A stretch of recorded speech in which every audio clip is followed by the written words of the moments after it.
Union Agriculture Minister Narendra Singh Tomar has appealed to farmer leaders to consider government's proposal to amend the three new farm laws and set a date for next round of talks a day after the protesting unions rejected the government's offer.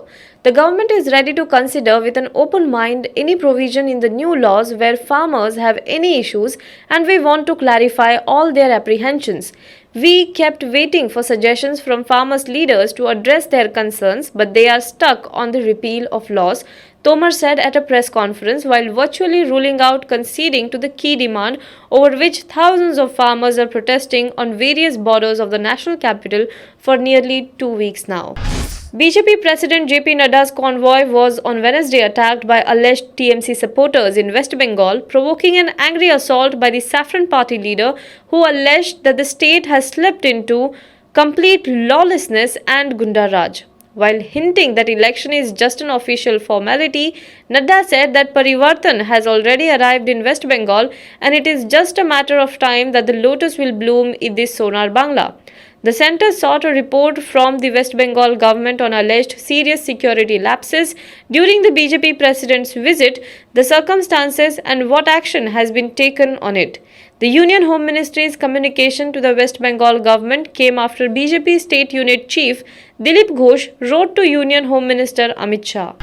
The Aam Aadmi Party on Thursday claimed that the House of Delhi Deputy Chief Minister Manish Sisodia was attacked by BJP goons. The Delhi BJP, however, refuted the allegations, saying that their protest was peaceful. The BJP workers earlier staged a protest near Sisodia's residence over an alleged conspiracy to kill mayors and leaders of the party-ruled municipal corporations, staging an indefinite dharna demanding payment of dues from the Kejriwal government. Chief Minister Arvind Kejriwal also condemned the incident and wondered why the BJP was getting so desperate by the day in Delhi. He also played a purported video of the outside area of Sisodia's residence where a group of people can be seen forcefully entering inside, waving BJP flags.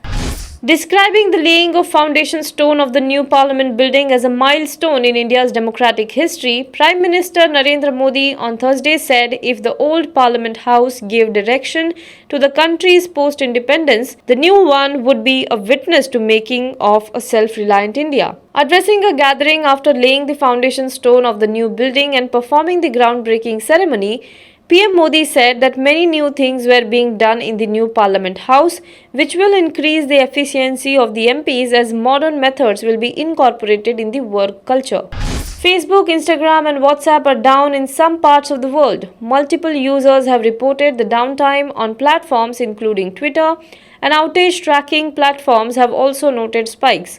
The social media giant is yet to provide an official response to the complaints. The issues seem to have largely affected users in Europe. However, some users in the US are also reporting interruption while using Facebook, Instagram, and WhatsApp on their devices. The downtime hasn't yet been noticed by a significant number of users in India, though. Now be the first to know about the latest updates on our new news app. Go on your Android or iOS, search for HW News Network. Download our app, choose the language you prefer to get updates in, and be up to date with the latest news. If you like this video, please share it and we would love to hear your comments in the comments section down here. Also, please do like our Facebook page and follow us on Twitter to get minute-to-minute news updates. For more such shows and videos, subscribe to our YouTube channel.